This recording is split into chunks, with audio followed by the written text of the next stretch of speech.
Erre a napra egész napos esőt jósoltak, és vihart. Elmentünk hát Lantau szigetére, mert valamit azért csinálni kell. A szigetre kimegy a metró mintegy 30 perc alatt. A Tung-Chung vonallal a végállomásra kell menni. Ez már Lantau sziget. A sziget eddig megúszta a nagyon nagy beépítéseket, de itt ez a rész, ez épülget szépen. A metrótól nincs messze a Ngong-Ping 360 Cable Car. Ezzel a legjobb fölmenni a hegyre. Megvettük a retúrjegyet is, optimistán. A drótkötélpálya zárt kabinos, de egész jó a kilátás belőle. Sajnos azért sokszor visszatükröződik a belső tér az üvegen.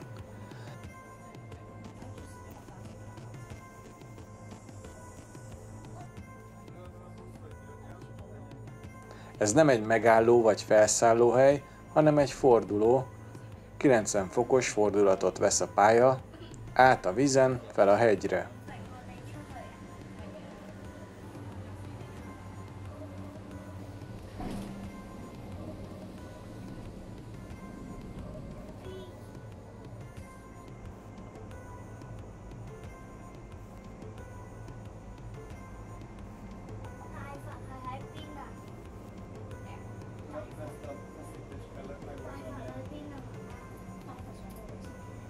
Ott a hongkongi repülőtér, azaz út mellette, szinte a vízben, közvetlenül megy át Makauba, mintegy 45 kilométerre innen.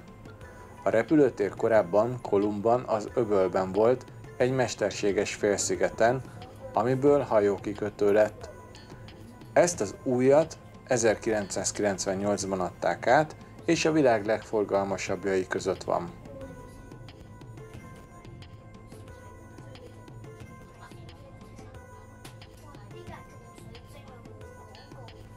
A drótpálya vízen és hegyen keresztül a fordulóval kb. 20-25 perc. Fantasztikus a terep, a kilátás és a sziget is.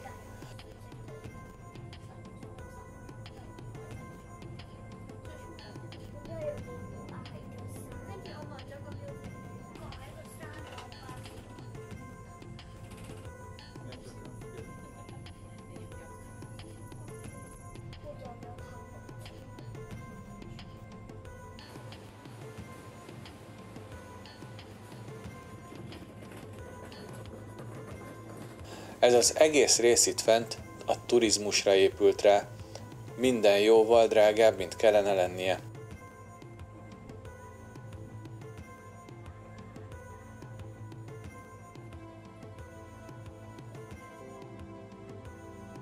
Gyakorlatilag egy főutcából áll Nong-Ping, viszont kiváló túraútvonalak indulnak ki innen, már ha az ember olyankor jön, amikor éppen jó idő van.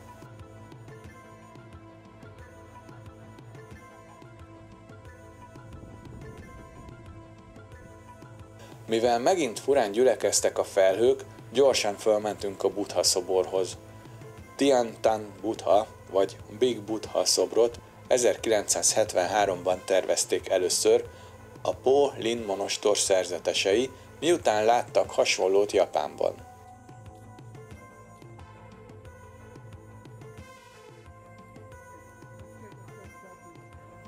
A brit kormány a monostornak ajándékozta a területet a következő évben. Mégiscsak 1990-ben kezdték el építeni, és 93-ban lett kész.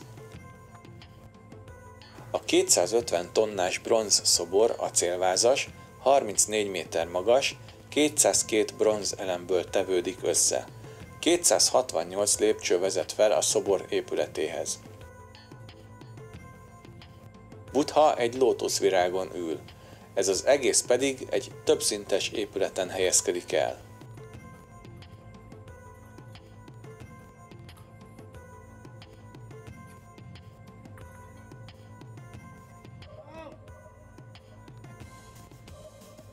A Buddha épülete előtt 6 alak, kisebb szobrok, a 6 díva felajánlása. Virágot, füstölőt, lámpát, kenőcsöt, gyümölcsöt és zenét visznek, amik a nagylelkűség, az erkölcs, a türelem, a buzgalom, a meditáció és a bölcsesség 6 tökéletességét képviselik, amik a megvilágosodáshoz szükségesek.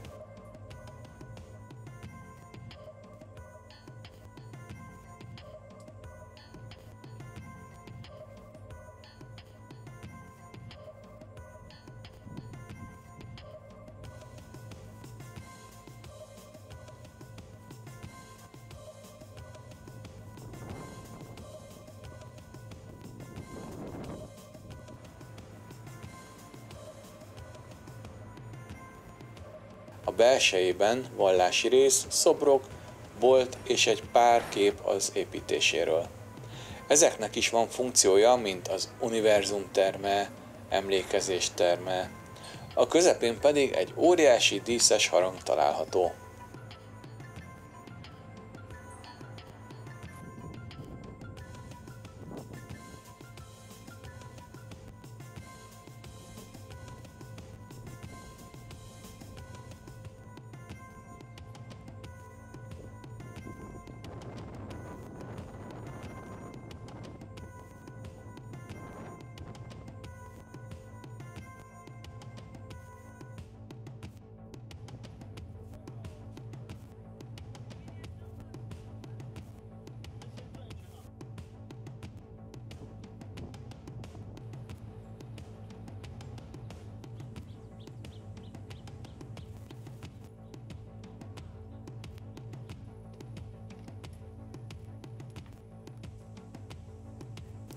A Nong Ping Piazza, igen, így olaszosan, egy körtér.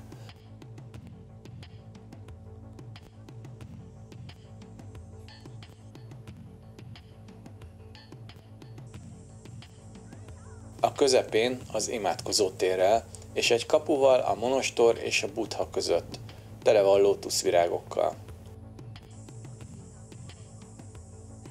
Az a jó Hongkongban és Kínában is, hogy a legtöbb helyre be lehet menni ingyen.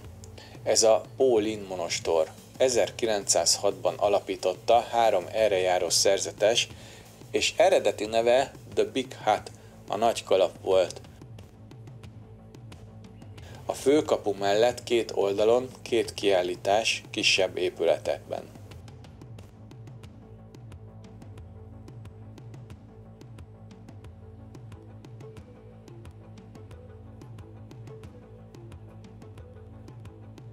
A középső épületben a 3 Buddha bronzszobor, mint Buddha múltja, jelene és jövőbeli életei. Fantasztikusan szépen és aprólékosan díszített minden.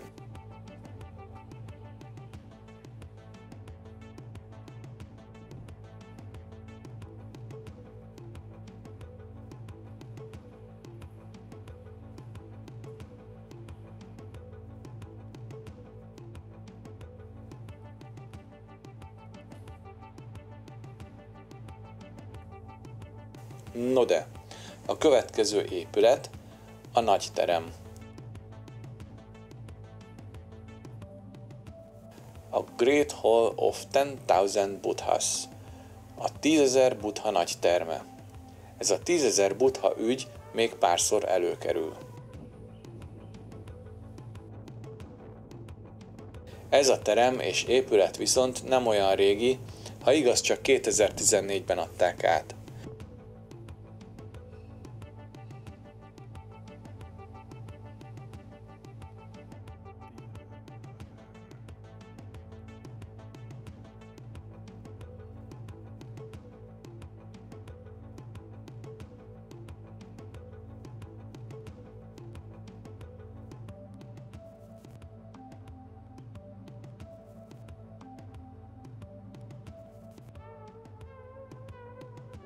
Mire ezt az egészet körbejártuk, meg pár drága boltot is megnéztünk, vettük az irányt a cable carhoz.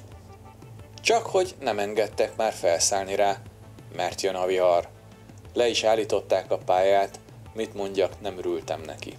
Elsétáltunk a buszhoz, de rengetegen voltak.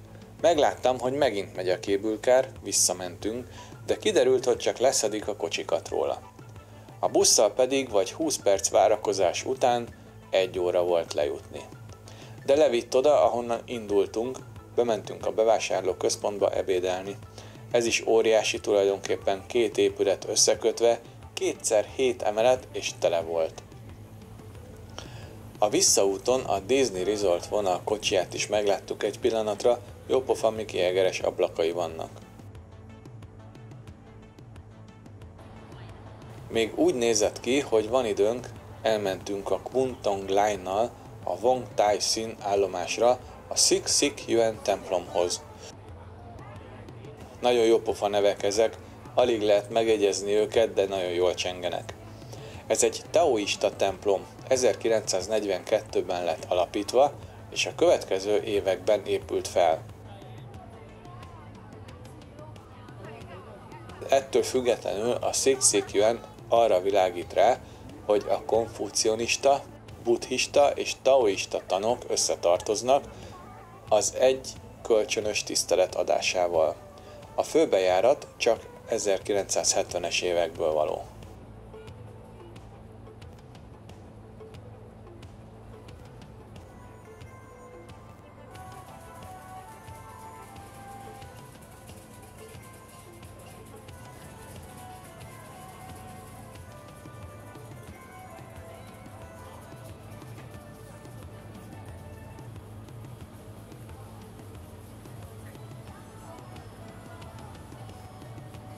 A főoltár épülete a legkorábbi, ebbe nem lehet bemenni, mindenki csak az udvaron imádkozik.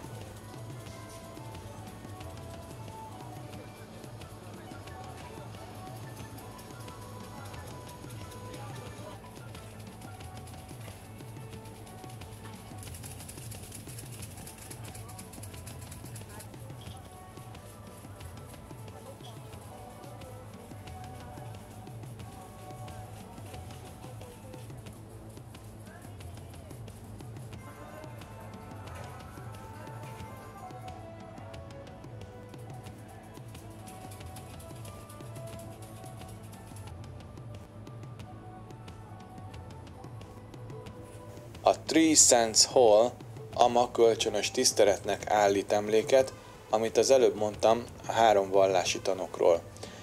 Ez az épület 72-ben készült el. Van itt még 5 építmény, amely mindegyike egy-egy alappillért képvisel a templom együttes halhatatlanságának megőrzésére. A kút a vizet, az óriás aranyozott dombormű a földet,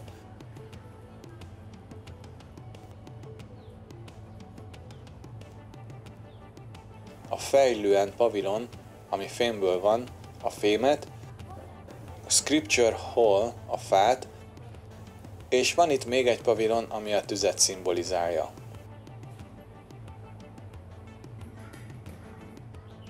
Mögötte található a Good Wish Garden, a jó kívánságok kertje. A pekingi nyári palota épületeit másolja kicsiben.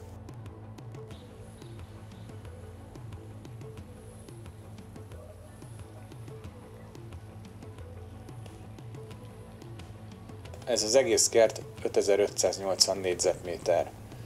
1988-ban kezdték építeni, és 91-re lett kész. Séta közben ránk szóltak, hogy záróra.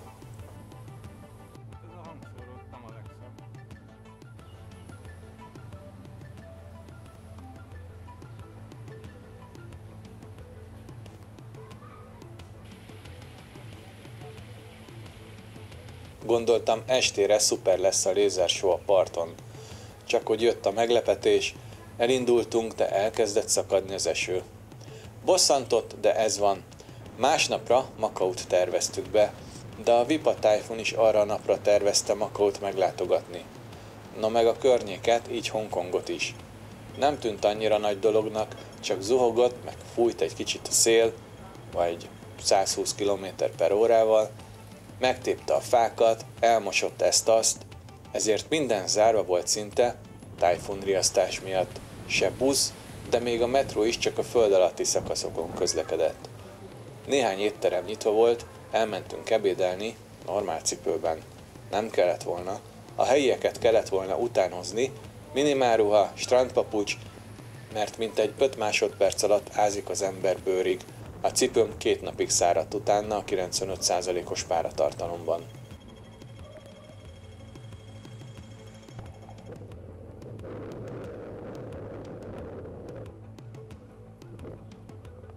Ezen a napon így csak ez a pár felvétel készült, amikor egy 7,5 milliós város üres. Lesétáltunk a partra is, nem olyan gáz, mint gondoltam.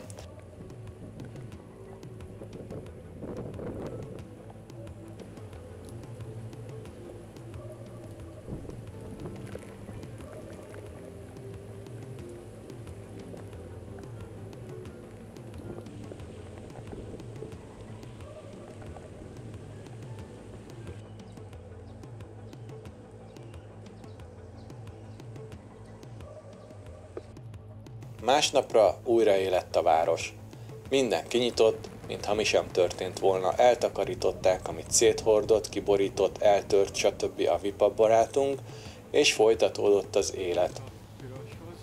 Tehát a 10 000 Buddha monostor lett az első cél, mert ez volt a legmesszebb. Hogy a boldogság tökéletes legyen, elnéztem a metróállomást, és a Sha Tin helyett Sha Tin Wai-hoz mentünk. A baj csak az, hogy egy másik vonalon, mintegy 3 kilométerrel arrébb van a folyó másik oldalán. Így házsorokat kerülgettünk, hídon mentünk át, majd Sha Tin Parkon és bevásárlóközpontokon keresztül felüljáró alatt igyekeztünk irányba kerülni, viszont így messziről láttam, hogy hová megyünk, és melyik lesz az ösvény, mert kitáblázva nemigen van semmi. Szóval ez a nem túl meggyőző ösvény vezet fel, de ha már meglátja az ember a Buddha szobrokat, akkor minden stimmel. Állítólag nincs két egyforma köztük. 431 lépcső vezet fel. A tájfun által letördelt ágak itt-ott.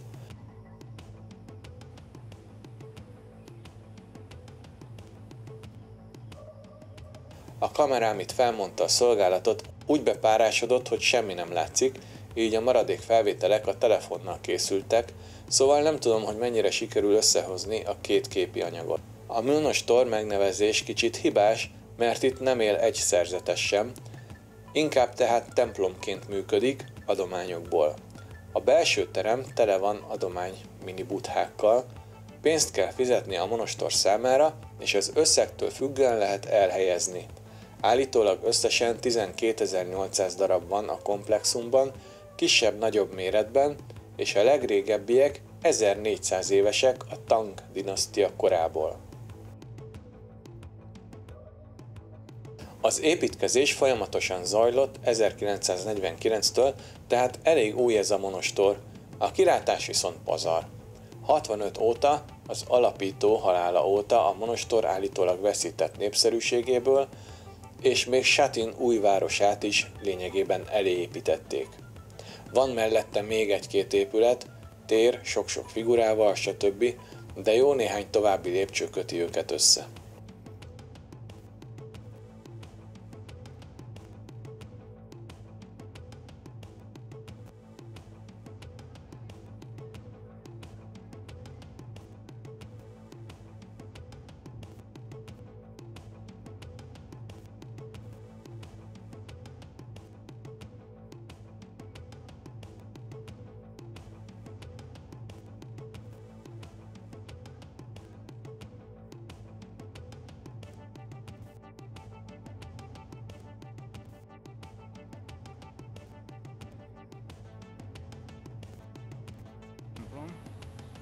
A következő megálló a Sha Tin Che Kung templom. Che Kung számára dedikált templom, aki a 12. században volt hadvezér. A templom a 17. században épült, renoválták többször is, és most is a központi főoltár renoválás alatt van. Azt a részt takarja el ez a LED fal az animációval. Próbáltam megtudni, mire van a dob és a forgó, de nem értették, mit akarok, de a netről megtudtam, a dob informálja Che Kungot, hogy hívő érkezett, a forgó pedig a szerencsét viszi tovább, vagy adja meg az új évre. Egyébként ez csak 2 részlet a teljes procedúrából, amit a hívőknek meg kell tenni az imádkozás és látogatás során. Hongkong utolsó állomása a Nanlian kert. A Diamond Hill megálló legtávolabbi kijáratán kell feljönni, vagy a plázában és a felüljárók alatt átmenni a kerthez. 3,5 hektáros park a Tang dinasztia stílusát követi, és nagyon új projekt volt, amely félig állami beruházás. Csak 2006-ban nyílt meg a látogatók előtt.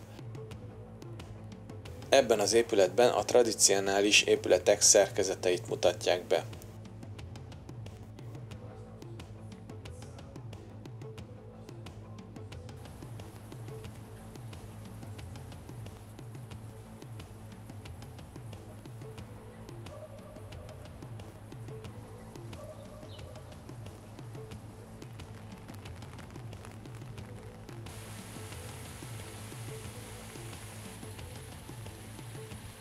A parkban a pagoda az abszolút perfekció tornya.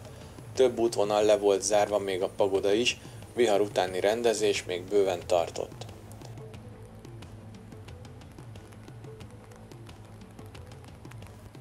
Gyönyörű és érdekes fák találhatók itt, meg néhány bonszájszerű kicsinyfa is.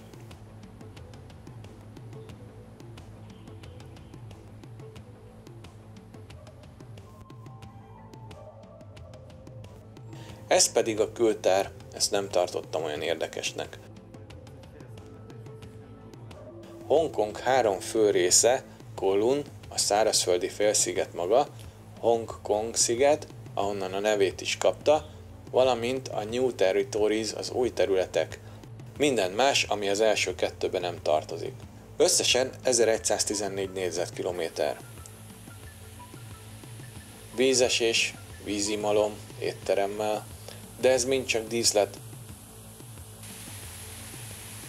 A név eredete egyébként nem tisztázott, több verzió és lehetőség van. A Heong Kong, a Heung Kong, a Hong Kong, minden esetre 1810-ben már általánosan Hongkongnak nevezték a területet. Az első ópiumháború után kezdte el az Egyesült Királyság a terület kormányzását, majd egyezmény született 1841-ben. A park nagy tava. Itt nagyon jó képeket lehetett készíteni, kár, hogy a háttérben túl sok az épület. 1898-ban a második egyezménnyel 99 évre birtokba vette az Egyesült Királyság. Ez 1997-ben járt le, és az egy ország két rendszer elv alapján visszakerült Kínához. Külön rendszer politikai és gazdasági szinten is csak 50 évre garantált, vagyis 2047-ig. A hongkongi dollár 43 forint körül van, sok minden nagyon olcsó, de a közlekedés, főleg metróval viszont nagyon drága. Az árubőség viszont fenomenális. A közlekedésen és a neveken is fellelhető a brit befolyás. Baloldali közlekedés van, jobbkormányos autók, nincsen annyi elektromos sem, mint Kínában, és a régebbi részek azért rosszabbul néznek ki. Végül is a tájfun miatt az utolsó éjszakát átlogisztikáztuk Shenzhenbe, így több idő jut oda is, és talán tudunk valamit még variálni. Ennyi fért bele a hongkongi napokba, remélem tetszett a kis bemutató, sziasztok!